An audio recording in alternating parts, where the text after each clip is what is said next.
honestly, let's just take a look at Ninja Striker. Ninja Striker has a fantastic foundation to develop this open world ninja game, right? I mean, you have all these set pieces, you have all these locations, you have all these assets, right, enough to make this huge open world map, right? So let's start from, oh my god, I'm tripping. Let's start from the basics.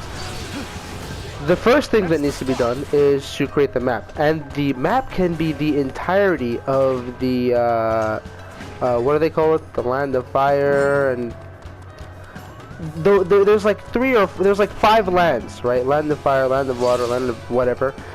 You can make the entirety of that, and then in each of those lands have like some major villages, right? And in my opinion, I don't think the game should be based in a specific Naruto timeline, right? Like it shouldn't be Boruto, it shouldn't be Naruto, maybe like sometime before, and then kind of leaving it open-ended, right?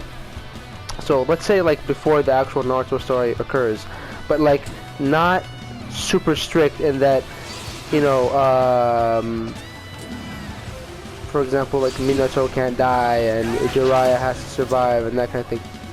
Let's say every server starts off with like the base ninja world before Naruto occurs, and then yeah, you have a bunch of villages in each of these lands.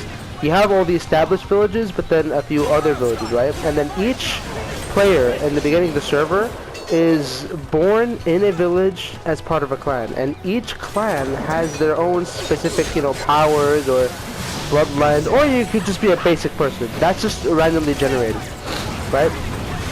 And then from there, hold on, let me cook a little bit. You already know what it is, just spamming, you know what I mean? Let's do that. Oh my god, my ultimate power, whatever. That's what I was saying. Hold on, just, yeah, okay, I'm good.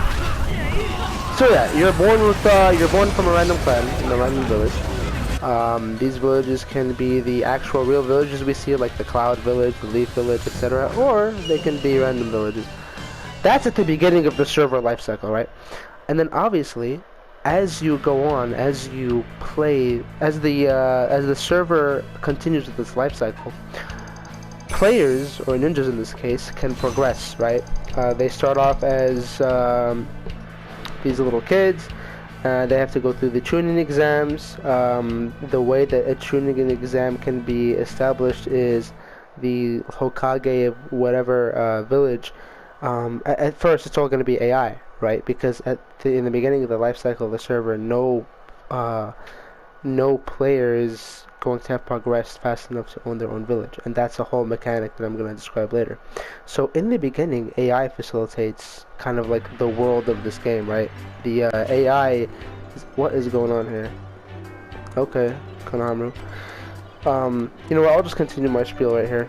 Let me find a nice little spot to chill. So the AI facilitates basically the game world, right? Each Hokage is an AI, and the Hokages will kind of invoke whatever actions occur in that world. So for example, one of the mechanics could be a Hokage decides, hey, we're gonna have a tuning exams, let's send out an invite to all the other Hokages, and eventually players are going to be Hokages, right? Eventually the ninja is going to be able to grow, become a Chunin and a Jonin, and then they can go one of 3 routes. One, they can work really hard and then, you know, become the Hokage of their village, right? If they get like a bunch of renown. 2, they go out and make their own village, and that's going to be a whole kind of like game cycle of its own. Or 3, they just become like a rogue ninja and they start their own little clan, or they start their own little like Akatsuki, right? And so anyways, the Hokage will say, okay, let's do tuning exams, right? And you know, whatever players exist in whatever villages accept to join those exams, you know, go through the exams, and it's all facilitated by AI. And then from there, you know, they become a Jonin, they take a bunch of missions, and not, you know, like some missions might be to go and spy on other villages, right? Gather some information, gather some intel, or maybe there's like a gang hideout that you have to go clear, right? All sorts of different things, right? you know, obviously there's going to be elements like missions that have to do with, you know, beating up AI players or going out and discovering lands, anything, right? And then other ones will have to, you know, do with real players, right? Hey, this guy has a bounty on him. Hey, I need you to go and I don't know, claim this land, or you know, establish this hill as the Fire Nation's I don't know, lookout point or something like that, right? So anyways, you have all these ninjas, you know, carrying out missions for their villages and that kind of thing. And then obviously, you know, the Hokages, with their support of their council, there has to be a council, has to decide, hey, we're gonna wage a war on this nation or this nation, right? And not for just the sake of war, right? Mainly for the sake of like expanding land. Because the end goal of the game, right, is going to be to have your kind of village or nation or tribe or whatever conquer the entire like landscape, right? So like if I'm like the cloud village, right, I'm gonna want to expand my kind of domain and take up as much of the land of fire or whatever that great big land of Naruto is, right? So yeah, that'll be interesting. And then obviously the other route is you make your own village, right? You and some friends, you all make like a clan, right? 5 guys. Obviously one guy has to be Hokage and that's have to be the council. And then what could occur from there is throughout the game cycle as you play,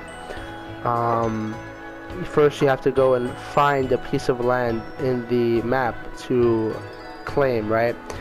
And then from there you have to gain a bunch of renown to get a bunch of people to join your clan or whatever, and then once your clan gets big enough you have kind of like enough for a village, right?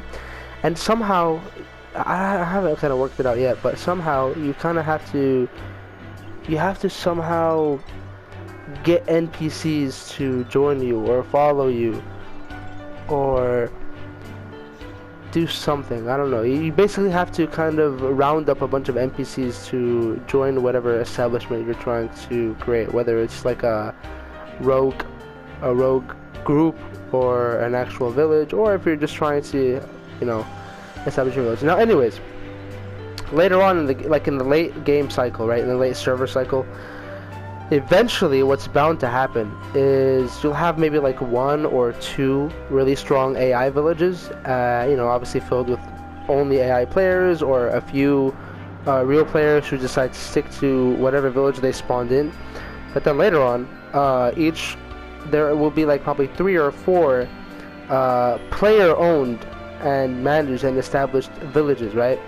And then from there, you're gonna have like whenever a new player joins the server, they will, you know, spawn in your village. And depending on how the player, if the player's village is prosperous, if it's secure, if it's safe, you know, that kind of helps. That determines what kind of state that the new player kind of joined in, right? And it's gonna be random. So you can get really lucky and join a really good player's village that's super established and prosperous, or you get unlucky and join some bum player's kind of establishment, which, you know, there's a lot of like cons to it and a lot of nerfs, and you know, you have no buffs. So that would be interesting. And then let's see what else from there. Just stuff like that, right? So like that's just a little scratching of the surface of an idea of what an open world Naruto game could look like, you know? And it's kind of insane that we don't have that yet.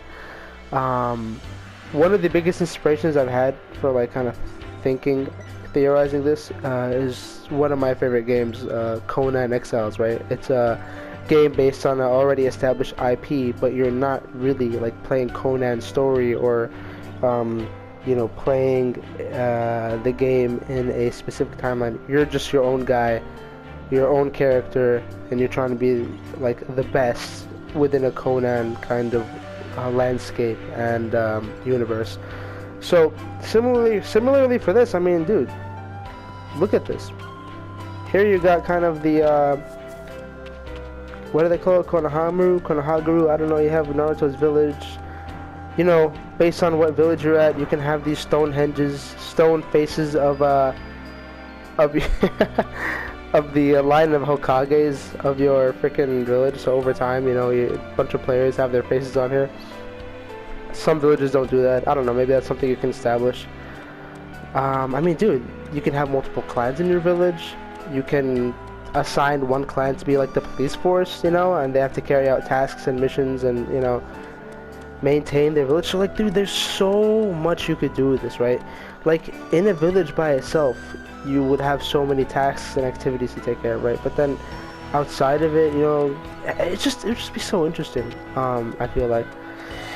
So yeah, and like I said, dude, they have all the assets they need.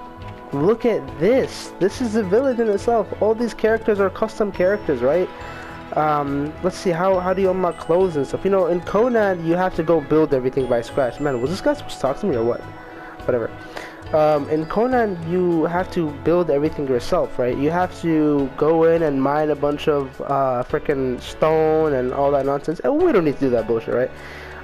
We can kind of cut to the chase, and I'm not sure like how the mechanics should be, how to keep it interesting and challenging, but like maybe an idea could be you gather some NPC miners and you promise them money, or you actually properly pay them money and they gather the materials for you, but you have to establish protection for them, you know, to not get looted by other players, which is a possibility.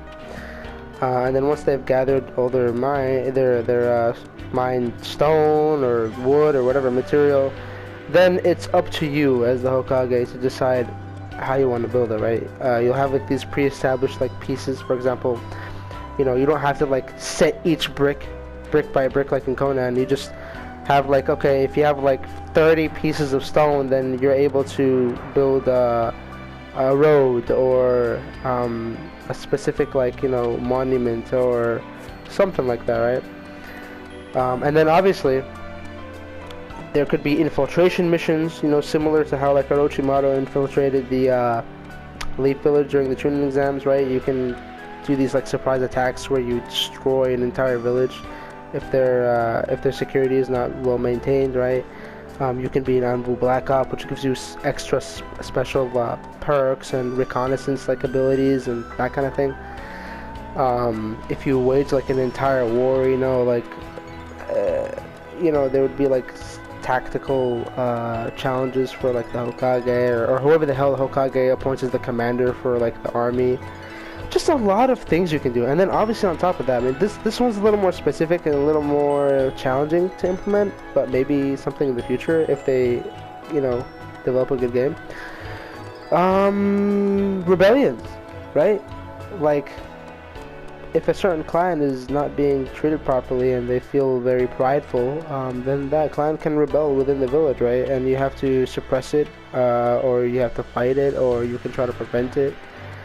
Politics can be a big thing. I mean, there's so much you can do, and I'm just utterly shocked at how these greedy, sleazy, lazy developers haven't even thought about anything like this or tried to develop it. So hopefully this comes out, or hopefully it doesn't. Hopefully nobody steals my brilliant ideas, and if they do, I will sue. Maybe. I don't know. It's not too much work. That would be such a drag. But yeah, just some thoughts. Hopefully y'all enjoyed. I don't even think anybody would listen. Maybe just my good friend Angel Norgan. That's about it. But yeah, new type of video. Have a good rest of your nights or mornings or whatever. And let me emote before I go to sleep.